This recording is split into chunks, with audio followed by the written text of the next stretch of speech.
doing? I don't know. Well, we're talking directions. All right, here we go. 1, We're 2, 3. recording. How we looking? We're recording. The levels are fine. It appears to be fine. Welcome to Little Talks. Today is February 23rd. Why do you sound sad? We're low energy today because it's Thursday, not Wednesday. I don't know what day it is, to be honest. I don't even know what time it is. Late in it the is afternoon. Thursday in the afternoon. Yeah. And why are we recording late in the afternoon this time, Sam? We are recording late in the afternoon and a day late because Roop and Sammy and Rocco have been on the road, fresh off the airplane as of yesterday from Austin, Texas. Deep in the heart of Texas. I think that's a song. I love yeah. it. We were deep in the heart of Texas and kind of on the lakeside. We weren't even in downtown Austin. We were where the $6.9 million mansions were. It was a cool, that's cool that area. might even be conservative, right? There were some big time homes. I think we announced we landed a new client, Osteocentric Technologies. Shout out to their team. They have an awesome group, an amazing group of Gavin, people. Carrie, Sarah, the whole team. Yeah, no, they were wonderful, and so anyway, so we kicked off a kind of a branding endeavor with them, and they rented out this really cool Airbnb right on Lake Travis. I've been to Austin before. I had never been out near the lake. Super pretty. We had a basketball court. We had a swimming pool. We had a pickleball court. Sand volleyball court. And we didn't use any of it. We didn't use it. I think they got the opportunity after the meetings. They were long days, but it was really good. And we've got gorgeous. It was gorgeous. And for anyone that's been through those kind of exercises and that kind of day, like it's long, but we got some really good stuff. Yeah. And I thought it was a great trip with you, me, and Rocco. Yeah. Good time hanging out with the boys. Good time. So we are back, but that is why we are a day late. Will this go live this afternoon? I'm going to try it probably this evening. Okay. Yeah, This is going going live this evening. I did talk to Sam early on about doing the podcast from the airplane. Oh, dude. So we're on the airplane, headed to Austin. Roop and I are sitting right across the aisle from each other. He was like, dude, we should have gone live at 30,000 feet. And I was like, yes. What were we thinking? Yeah. I'm sure the plane would have loved that. I'm sure the audio quality would have been fantastic. And then, so we're in Austin. And then, Roop, what else was going on this week? It's a busy week for the agency. Well, in addition, while we were in Austin, we had a whole crew that when I saw, they were on a Ditch Wit shoot, which we'll reveal. Can't give Can't the talk details. the details, of course, but I'll just say the shots we were seeing come back early on. Oh my God! I thought they were in. I thought they were in another state. I thought they were in like Arizona or someplace. It's gorgeous. Roop literally was like, "Hey, so the team's in Arizona," and I was like, "Yeah, try Western Oklahoma, dude." Yeah, this is a part of Oklahoma I've never visited apparently or not aware of because it's crazy how gorgeous the setting was. Katie Kite came back with some rock. Katie came back with some really pretty rocks. Looks and like crystals. yeah. She's really proud of. And I will say, Katie Kite, who is an 11-year veteran, 12-year veteran at Littlefield, said that this was one of her favorite shoots she's ever been on. And that's a lot coming from Katie Kite. She's a hard critic, so yeah, that is saying something. So look for those. Will probably be out. You'll probably see those out in social channels. See those in the coming months, weeks and months. Yeah. And then before all this happened, last Friday, Roop. Yeah, so that's this week's activities. Last week, two things happened last Friday. Ooh. What's the first thing? See, Sam only sees. Sam only sees one on the script here. Well, the first thing that happened was we had a happy hour outside the office that was much needed. I think we've been working so hard since we've come back from Christmas break. It was good to get out of the office, everybody hang out. We went to our bar, which was I think we voted for this, and the winning vote that set it over was Chelsea's, and then Chelsea didn't go. Show. People were so pissed. Yeah, people were not happy about that. But it was a really good event, and we all had a great time. Needed's the key word there. Yeah. I had a couple people come and just like, man, thank you. And again, we're all here in the trenches in the office every day. We get to see each other, but to just get out and take a breath. I think we did it about 3:30 on Friday afternoon. Yeah. And dude, it got lit. Yeah, it was fun. I'm not saying like lit drunk. I'm saying it was just people just wanted a quick break and a nice segue into a wonderful weekend. I was zapped in a good way at the end of that. Yeah, for sure. So what's the other thing? The other thing that happened is as I'm leaving the office, because I was a little later than everyone else, I'm leaving the office to head out, and I walk past the coffee pot, and there's a new sticker on it. And I think, man, what is going on here? I take it around the corner, and there's a sticker on a chair or something else. I go around the corner, and I'm going to hit the elevator. There's stickers on the elevators. I'm sitting in the podcast room, and I didn't see this one till today. There's a sticker in the middle of the table. Sam ordered and got a bunch of, what are they, 2x2, 3x3? Yeah, they're like 2 inches by 2 inches. Stickers that have our logo on it with FG mixed in. So it says LFG, and then there's the A of our logo. Yeah, let's freaking go. Let's freaking go. Sam's saying, he says all the time, LFG. And he got stickers on. He just peeled one off the back of his laptop. I said, "What's going on?" I thought, "Well, maybe he's done. He's pulling these off." Absolutely not. He said, "No, it's got an air bubble. I'm putting a new one on." So anyhow, when you come to the office, if you don't, they're Easter eggs. They're hidden. Yes. They're hidden throughout the agency. We should create a game where, like, you have to. How many can you find in the office? Yeah, I've actually lost track. And Rocco's like, "Well, it's a little much." I was like, "No, it's a reminder of why we're here at the agency every day. Let's freaking go." And by the way, LFG at the agency stands for Littlefield Team First. Yeah. Freaking go to the edge. The edge. Or Roop, what's the G? Oh, get out. God, no. What is it? I don't remember. Gotta adapt or die. Oh, adapt. I always say adapt, and I forget the gotta. This is such a good example. Yeah. And by the way, we go over this at every staff meeting. He's going to make me put a sticker on my head or something. Going to put a sticker on your desk. But it is a reminder of, hey, let's freaking go. But also, these are our core values at the agency, and I don't want them to be forgotten. No, and I would say, other than myself, I'm old, I can't remember things, but everyone else really does remember these. And when we did it at the Christmas party after some drinks, and it was actually everyone was pretty good. Yeah, they was. If you visit, you'll see them. We may make a game out of it, and I'm sure Sam would be happy to give you a stack of them. Oh, 100%. All of our clients are getting stickers. I am so pumped. And the last point on this, I put them below the elevator buttons. And specifically, I didn't put it on top. I think it's illegal because there's like emergency signs and stuff, so I can't cover that up. But as everyone pushes down, the down button at the end of the day, no matter what kind of day they had, a great day, a long day, a tough day, I want them to be a reminder of, hey, it's okay. Let's freaking go. Yeah. On to the next. Yeah. I like Natasha designed these. Yeah, Natasha killed it. With a little help from the Rooper. And a little bit of help from Sydney, too. Yeah, Sydney was there. That's so, anyway, moral of that story, let's freaking go. Let's freaking go. So, you're going to see those. That's a whole new addition, aesthetic in the office right now. Yes. Okay, so let's go to topics. We got 2 topics. We're kind of back to the normal format. We've had guests the last couple of weeks. Yeah, and then next week is new topics for March. Oh my God. Yeah, March is here next week. This is the last one for February. And following what we've been doing, these will probably show up. We're ahead of it this time. These will probably show up on Little Bits next time. Yeah. But we're not waiting for those things to happen, and we're going off script a little. We're doing things a little differently. So these are 2 that have come up in the last few days. I don't like this first one. I don't like either of them. But while we were traveling, Meta and our old boy Zuckerberg and the Metaverse and Meta have decided that they are going to launch a new paid verification service for specifically Instagram and Facebook, and they're going to test this out in Australia and New Zealand apparently this week. It's called Meta Verified. What it does is it's a monthly subscription service. So for either $11.99 on the web or $14.99 on iOS, which I'll come back to that, or Android, you get a verification badge. Whoop-de-doo. This is like the blue check. You get a probably sounds. Hell's a badge. This probably sounds familiar to some people.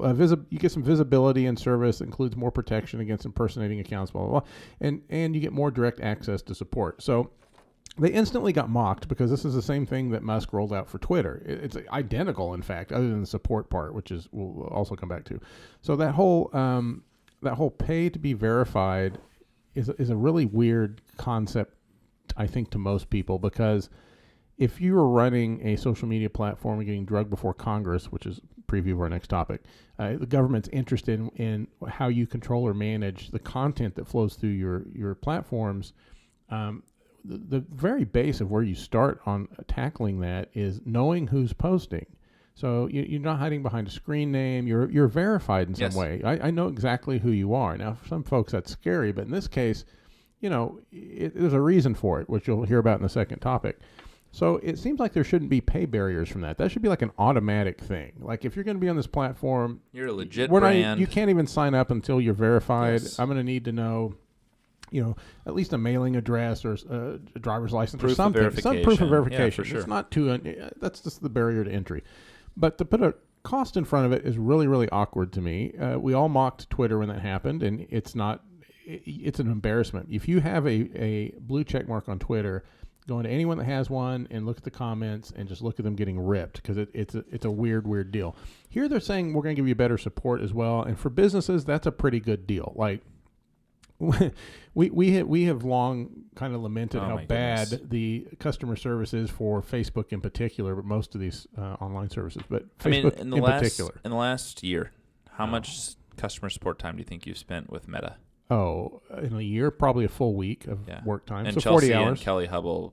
Oh, probably weeks. Way more. Probably weeks or months. It's a time suck. It's a big time suck, and it rarely results in really an answer to your problem. So if they're going to charge for that, they're going to have to up that game too. This is not what I don't know what they were thinking. By the way, the reason there's an $11.99 a month if you buy it on the internet. Yeah, walk us through that. Versus $14 a month on iOS or Android is also infamously coming out of the Musk Twitter version of this. Musk realized that he was losing money to Apple when people would buy something through the Twitter app on your iPhone. Any purchases that happen in an app on any app on the Apple system, I think it's 30% they take. So if I used to have an app on there, I charged 99 cents for these comic book updates. I had to give 33 cents of that to Apple. So that's a big hit. I mean, it's a pretty big hit. So I feel like Musk could afford it, but for some reason he decided, well, I don't like this. He kind of got into a little fight with Tim Cook for a while at Apple. They ironed that out, and the solution to this was, well, I'm just going to charge more if you do it through the app, and I'll charge less if you do it in a browser, because then you get around the Apple system. And that's exactly what it looks like Instagram and Facebook's doing here. Mark Zuckerberg literally copied and pasted basically the Twitter thing. So here's the thing, right? I just want to make sure this is loud and clear. This rolls out in Australia, New Zealand first. Yeah. I don't know what the strategy behind that is. Me neither. In the land down under. But this is something we're interested to see how brands, what do brands do over there, and how are they reacting to this, people, etc. So again, this is not a United States thing at the moment. Nope, but it's probably coming. It's coming. And I will say this: the verification part of this is not so much the badge, but the verification part currently in the metaverse. I say metaverse. That's not the VR. I just mean the metaverse of Instagram, their universe. That's tricky. No, I just realized they kind of. I know they just kind of did a double on me. But that verification concept comes up quite a bit when you're trying to support a business page. If you're trying to connect that page to an ad account or bring someone on as an admin or make any kind of changes, we hit this a lot. And they're like, oh, is your page verified? And we're like, well, what do we do to do that? And they'll say, well, we need you to send, and I'm not making these things up, articles of incorporation. We need to see a tax form. We need literally. They ask for a lot of really deep things like a banker would ask on a loan, maybe even worse. And you have to send all this stuff in, and then they may or may not verify you. So verification actually is a concept that they have, that there's a need for you to be verified to get things to happen on your page. If this makes that easier, if there's some, I give you this $14 and we can streamline that process for businesses, that might be a good deal. I mean, $15 a month isn't going to kill you when you're spending, thousands on ads and things like that on that service anyhow, which kind of brings me back to why are they even charging for this? This is in their best interest to verify brands, businesses, and people exactly for the future of their business. But and if they do that quality assurance up front, everybody feels better about it. Absolutely. It's just it's frustrating, it's disappointing, but it's not entirely unexpected. And by the way, I Facebook used to be, I think it's hard to remember the time, they used to be kind of the leader here. Like they would do things and other channels would pick it up, and now they're following along. That's the first thing that came to my mind. It's like, wow, they're not trailblazing this. No, not at all. But anyhow, there's a whole other thing. I kind of saw the headline, but I didn't read. Facebook had other good news this week, though, and it was along the lines of the future of the metaverse for them, and we'll cover that in a future podcast. So not all bad for Facebook this week, just this frustrating thing. Speaking of trailblazers, I'm going to call you a trailblazer because I read this morning's Hustle, and then Roop had actually already notified me about this a couple of days ago. The Hustle, if you read this morning's topic, is it topic two? This is topic two. Topic two. Everyone is talking about Section 230.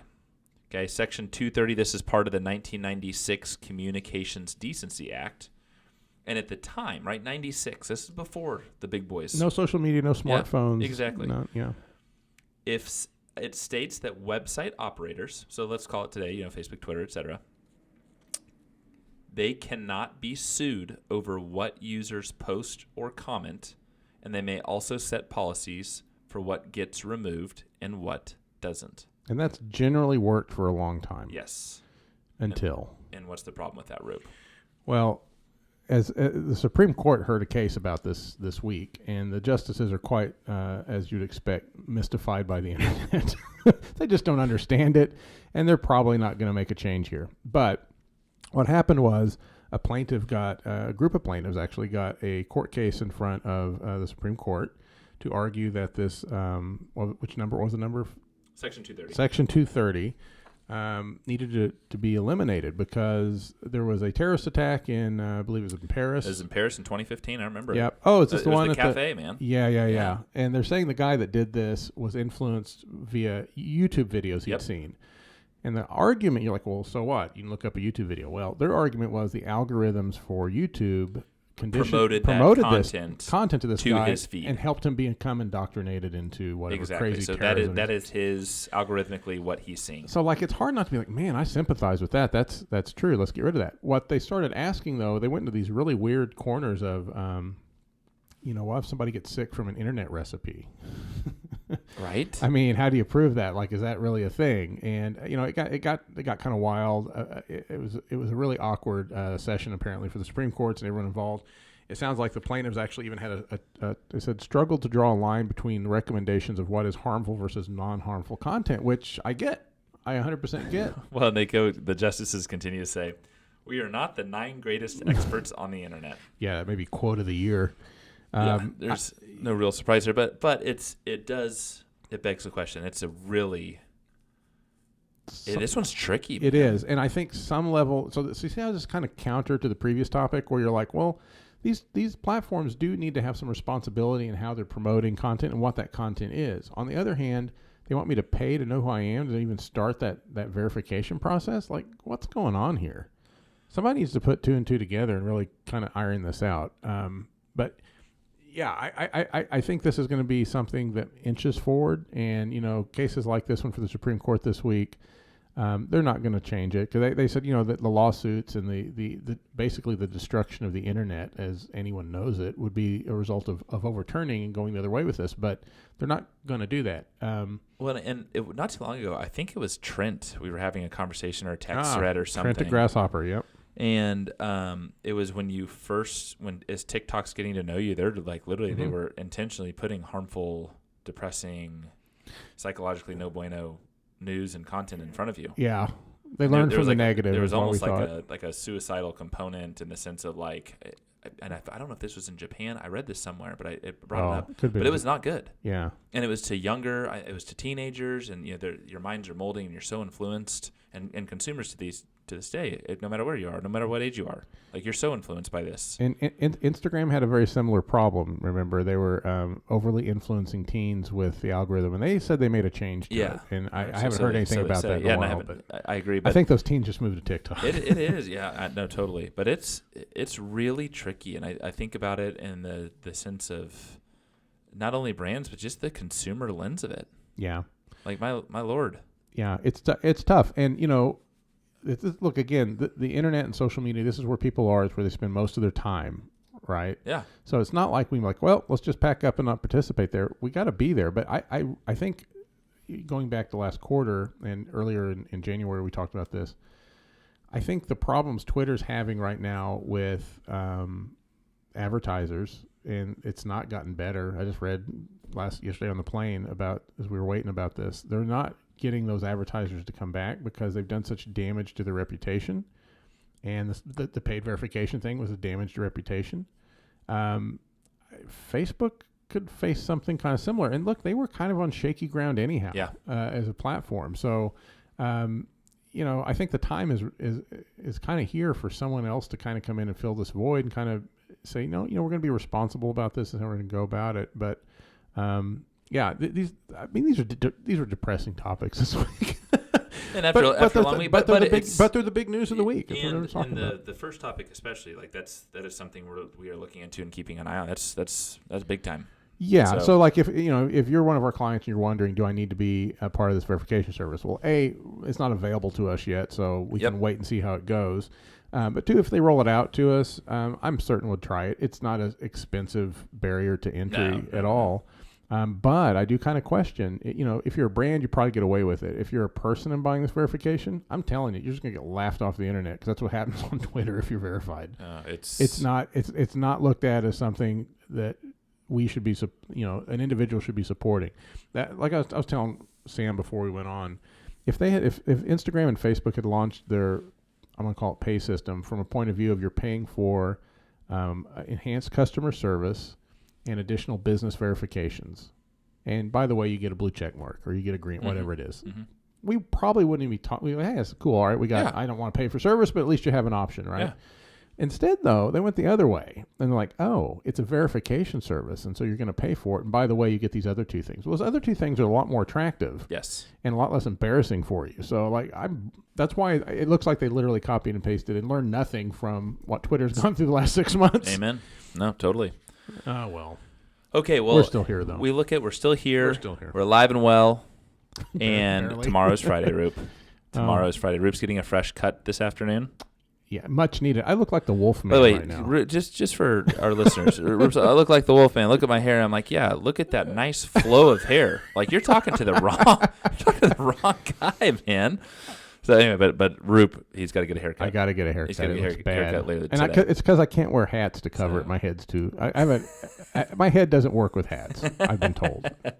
So next week, oh my gosh, is it March 1st next Wednesday? Next Wednesday is March 1st. Good Lordy. So we will see you in March. You will hear from us in March with the latest and greatest digital trends. Yep. Keep an eye out on your inbox. And if you need to subscribe to the Little Bits, which is we're the companion to the Little Bits technically, but Little Talks and Little Bits. Talks and Little Bits. But if you want to get a preview of some of the stuff we'll talk about, some stuff we may not, just additional things we find of interest, go to the website littlefieldagency.com and sign up there. Have a wonderful weekend, and we will see you then. Adios. Bye-bye.